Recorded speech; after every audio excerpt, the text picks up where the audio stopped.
As members of the medical community or medical section, it is our responsibility to continuously strive for improvement, maintain high standards of care, and sustain effective medical delivery.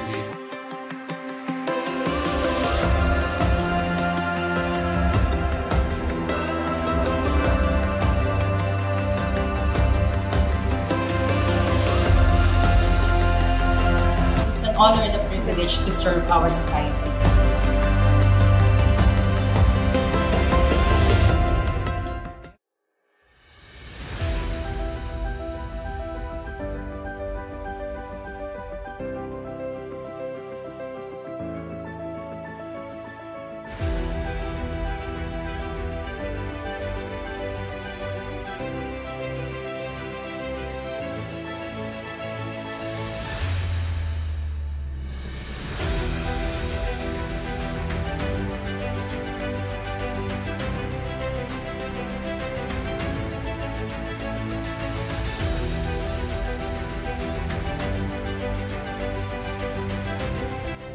City Medical Society. And the Lipa City Medical Society.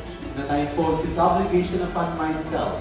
That I impose this obligation upon myself. Voluntarily. Voluntarily. Without mental reservation. Without mental reservation. Or purpose obligation. So help me God. So help me. Congratulations.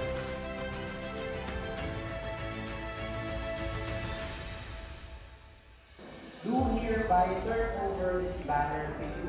I, Trola M. Sanchez, President of Lipa City Medical Society for the year 2024-2025, do hereby accept this banner with the LCMS values as my guide and with the blessings of the Almighty.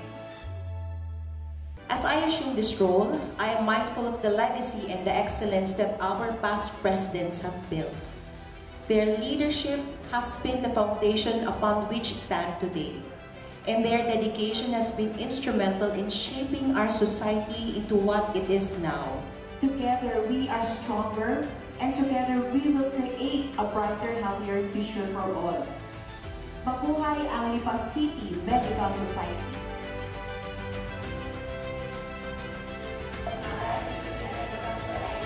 Having been duly accepted as member of Lipa City Medical Society, On behalf of the Lipa Medical Society, I will not make this a very, very long speech, but I would like to say maraming salamat po. Thank you very much.